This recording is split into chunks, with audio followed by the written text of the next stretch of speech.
ಎಲ್ಲರಿಗೂ ನಮಸ್ಕಾರ. ನಾನು ಡಾಕ್ಟರ್ ವೆಂಕಟರಮಣ ಹೆಗಡೆ, ವೇದ ಆರೋಗ್ಯ ಕೇಂದ್ರ, ನಿಸರ್ಗ ಮನೆ, ಶಿರ್ಸಿ. ಆತ್ಮೀಯ ವೀಕ್ಷಕರಿಗೆ, ಆತ್ಮೀಯ ಸಾಧಕರಿಗೆ ನಮ್ಮ ಯೂಟ್ಯೂಬ್ ಚಾನಲ್ಗೆ ಹೃದಯಪೂರ್ವಕ ಸ್ವಾಗತವನ್ನು ಹೇಳ್ತಾ, ಇವತ್ತು ನಮ್ಮೆಲ್ಲರ ನೆಚ್ಚಿನ ವೈದ್ಯರಾದಂತಹ ಆಯುರ್ವೇದ ತಜ್ಞ ವೈದ್ಯರಾದಂಥ ಡಾಕ್ಟರ್ ವಿನಾಯಕ್ ಹೆಬ್ಬಾರ್, ಧಾತ್ರಿ ಆಯುರ್ವೇದ ಕೇಂದ್ರ, ಶಿರ್ಸಿ ಇವರು ಆರೋಗ್ಯದ ಬಗ್ಗೆ ನಮಗೆ ತಿಳಿಸ್ಕೊಡ್ಲಿಕ್ಕಿದ್ದಾರೆ. ಅದಕ್ಕೂ ಪೂರ್ವದಲ್ಲಿ ಡಿಸ್ಕ್ರಿಪ್ಷನ್ ಬಾಕ್ಸಲ್ಲಿ doctor Hegde's health tips WhatsApp group link ಇದೆ. ಆ ಲಿಂಕನ್ನು ಕ್ಲಿಕ್ ಮಾಡಿ ನಮ್ಮ ಗ್ರೂಪನ್ನು ಜಾಯ್ನ್ ಆಗಿ. ಅಷ್ಟೇ ಅಲ್ಲ, ನಮ್ಮ ವೈದ್ಯರ ತಂಡ ಫ್ರೀ ಆನ್ಲೈನ್ ಕನ್ಸಲ್ಟೇಷನ್ಗೆ ರೆಡಿ ಇದೆ.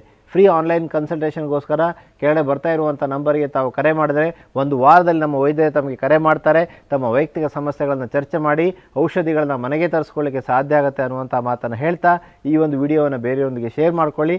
ಆದ್ಮೇಲೆ ಈಗ ಬನ್ನಿ ನೋಡೋಣ ಸರಳವಾದ ಆರೋಗ್ಯದ ಮಾಹಿತಿಯನ್ನು. ನಿಮಿಷದಲ್ಲಿ ಆರೋಗ್ಯ, ನಿಮ್ಮ ನಿಸರ್ಗ ಮನೆ ಶಿರಸಿ ಯೂಟ್ಯೂಬ್ ಚಾನಲ್ನಲ್ಲಿ. ನಮಸ್ಕಾರ, ನಾನು ಡಾಕ್ಟರ್ ವಿನಾಯಕ್ ಹೆಬ್ಬಾರ್.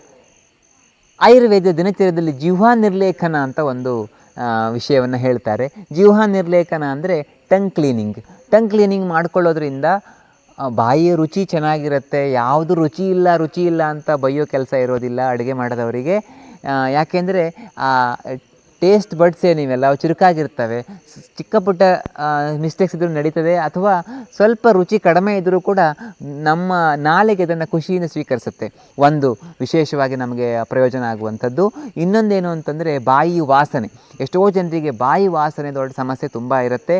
ಅದಕ್ಕೆ ಹಲವಾರು ಜನರಿಗೆ ಈ ನಾಲಿಗೆಯ ಬುಡದಲ್ಲಿ, ವಿಶೇಷವಾಗಿ ಗಂಟ್ಲ ಹತ್ತಿರ ನಾಲಿಗೆಯ ಬುಡದಲ್ಲಿ ಆ ವೈಟ್ ಪ್ಯಾಚ್ ಆಗಿರುತ್ತಲ್ಲ, ಸೊ ಆ ಒಂದು ರೀತಿಯ ವೇಸ್ಟ್ ಅದು.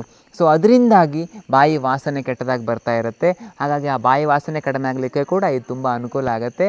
ಸ್ಟೀಲ್ ಟಂಗ್ ಕ್ಲೀನರ್ ಸಿಗುತ್ತೆ, ಎಲ್ಲೋ ಒಂದು 10-15 ರೂಪಾಯಿಗೆ ಸಿಗುತ್ತೆ. ಅದನ್ನು ತಂದಿಟ್ಟುಕೊಂಡು ಅದರಿಂದ ಬೆಳಗ್ಗೆ ಎದ್ದ ತಕ್ಷಣ ನಾನು ಆಯಿಲ್ ಪುಲ್ಲಿಂಗ್ ಮಾಡಬೇಕು ಅಂತ ಆಲ್ರೆಡಿ ಹೇಳಿದ್ದೇನೆ. ಸೊ ಆ ಆಯಿಲ್ ಪುಲ್ಲಿಂಗ್ ಮಾಡಿ ಆದ ತಕ್ಷಣ, ಬಾಯಿ ಮುಕ್ಕಳಿಸಿ ನೀರು ಹೋಗಿದ ತಕ್ಷಣ ಇದನ್ನು ಟಂಗ್ ಕ್ಲೀನ್ ಮಾಡಿಕೊಂಡ್ರೆ ಬೆಳಗ್ಗೆ ಖಾಲಿ ಹೊಟ್ಟೆಯಲ್ಲಿ ತುಂಬ ಅನುಕೂಲ ಆಗುತ್ತೆ. ನಿತ್ಯವೂ ನಾವೆಲ್ಲರೂ ಇದನ್ನು ಮಾಡಬೇಕು.